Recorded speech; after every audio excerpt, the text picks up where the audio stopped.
Hello, everybody. Check out this new beautiful mug. My wife got it, but I'm using it today. Someone gave it to her at the bookstore, I think. I can't quite remember. Maybe she got it for herself. I don't know. It's a nice mug, and I'm going to be drinking out of it while we do today's book haul.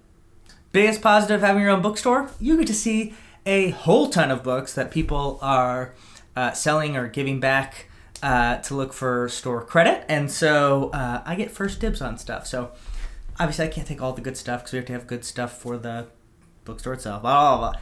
But if I see something that I really like, I definitely steal it. And also the positive, after I read it, since it's a used bookstore, I can still sell it. I highly recommend starting your own bookstore. I know I'm privileged being able to do that. I'm very, very grateful. So I don't know if I'm fluent about that. Anyway, let's get to some books. These are like all over the place, by the way. There's some fantasy, there's some regular stuff, let's just start with the first one. There's some reference material, because the first book I'm going to talk about today is The Atlas of Middle-earth. I actually didn't get this from the bookstore. I ordered this, so I guess that whole intro, I should have ordered these differently. I didn't put these in any particular order. But this is by Karen Wynne Fonstab. I used this when my latest read of Lord of the Rings. It's fantastic. I already have one video up about my 8th reread of Fellowship of the Ring, and I'll have some out probably in January of the other two, since I have so many like end of the year stuff I got to get to. But this is such a cool book for those who love Lord of the Rings, or even if you're reading it the first time. I think it's so cool because so much of Lord of the Rings, I say this in my Return of the King video, is like travel. It's just a book about traveling. The battles aren't very big. Even the politics are not that complex. It's really like a story about people traveling to various locations. And so to have an atlas of that whole world to sort of fill in what's not in the text about these places is really, really cool. Because it's not just a bunch of like large maps, though it is.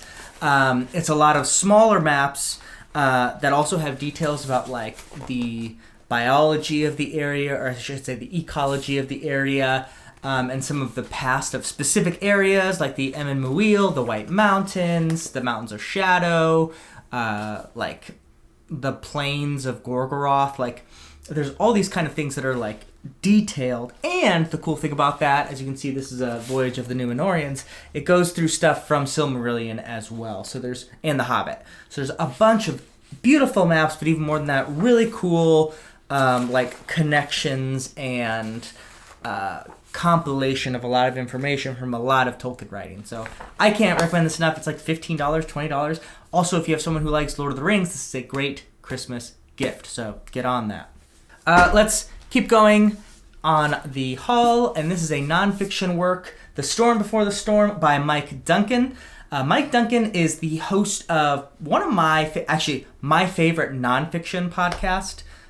Is that true? I think maybe I'll say informative podcast. Anyway, the name of the podcast is Revolutions.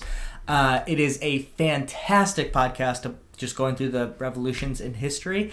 And he is a fantastic writer because he literally like writes out all of his podcasts and read them to you. It's just phenomenal. And this is his first book, which is about the Roman Empire, or the Roman Republic, before it became an empire. The podcast he did before Revolutions, it might be called The Storm Before the Storm. It's something like that, but it's about Rome. So this is kind of the distillation of his first podcast series. I love Mike Duncan. Also, he's an Upper Midwester. I think he's in Wisconsin, so shout out to him. But also want you guys to listen to that podcast, and I'm excited to read this book about Rome. I think Alan would probably like this a lot. Maybe we should buddy read this. That could be kind of fun. We'll see. I'll talk to Alan.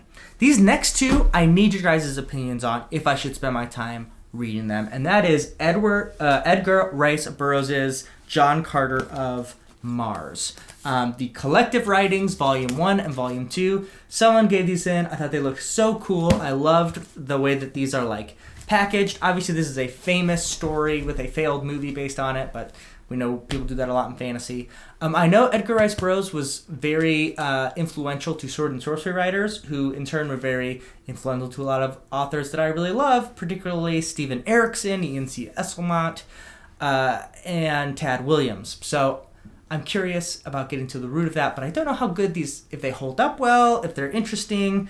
Someone out there, please tell me their thoughts on John Carter of Mars both ways, because should I read these? Would you be interested, if you haven't read them, in me reading them? I need to know, so let me know in the comments below. But I think these are just really two very cool books.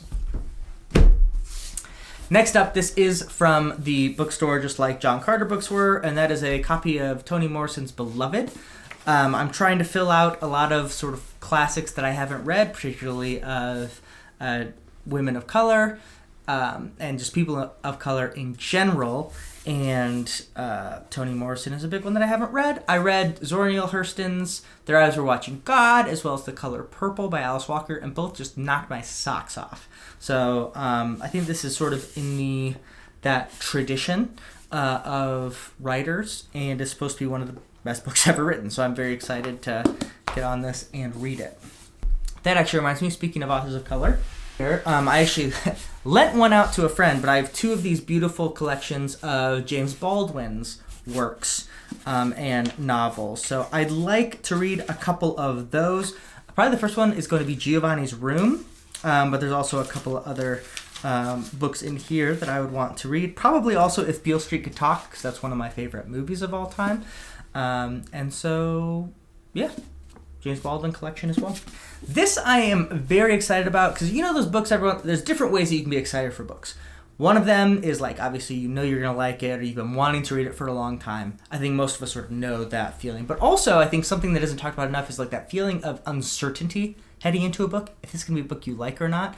I like that feeling. It feels very, I don't know, exploratory, but that's how I think about The Long Way to a Small Angry Planet by Becky Chambers. Now, there is a lot of praise for this on BookTube, and some of my closest friends on BookTube that I really trust, especially Chris at Chris Bookish Cauldron, if I remember right, really loves Becky Chambers. But then on the other side of things, I feel like, especially in my following, I don't know if I have a following, but I put up a poll of do people like it or is it just okay? And everyone voted just okay. Not everyone, but the majority was it was just okay. So I'm very curious if I'm going to be sort of on this is okay or love it.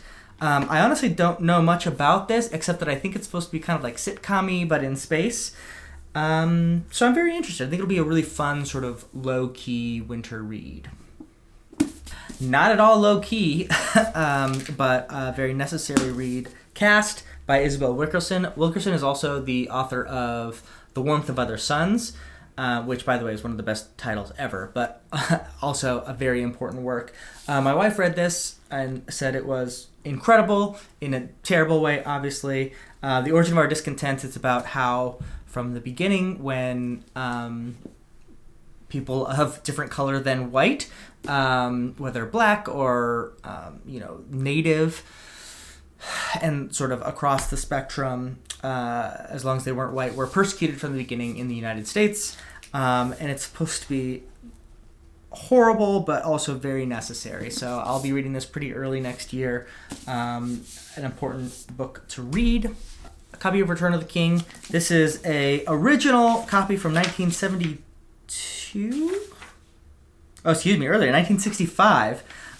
This is a second edition of The Return of the King, sort of with this classic, just the J.R.R. Tolkien sketches here on the front. So I decided after this nearest reading, at least for a little while, I'm going to start collecting Lord of the Rings editions, because people do beautiful things with them, and if I get some old ones, I'm going to grab them. So far, I only have two different kinds. I have up there the beautiful versions that I've already shown you guys before, and then back there are the original ones that I read way back in my middle school days, except for Fellowship of the Ring. The original Fellowship of the Ring I had fell apart, literally, was ripped in many different ways. And so I had to get a new one of that. But other than that, all of those are the original ones that I read. So this is starting on my third one, I guess. I'll keep you updated on that collection. Another thing that I really need your guys' opinion on if it's worth reading, Fire and Blood by George R.R. Martin. This is about the history of the Targaryens. I think this is going to be, loosely what the new show is going to be on.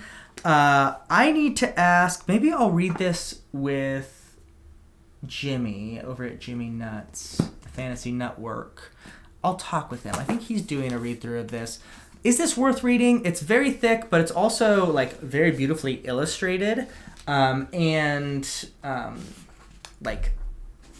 it's not like it's very small words. So I don't think it's going to take as long as it looks like it will take. And I really like the Song of Ice and Fire world. I really want to revisit it, but I'm kind of like waiting until the new book comes out. I think Winds of Winter will come out. But there's that. Finally, this is not from my bookstore, but it is from Barnes & Noble, actually. Every once in a while I just go to Barnes & Noble just to look around because I enjoy the feel of being in a Barnes & Noble. But I usually don't buy anything because, again, I have my own bookstore. I get lots of stuff there. Stuff is just very expensive there at times. But I did find you can see, they put a nice sticker on there to tell me it was cheap. A cheap version of Tad Williams' The Heart of What Was Lost.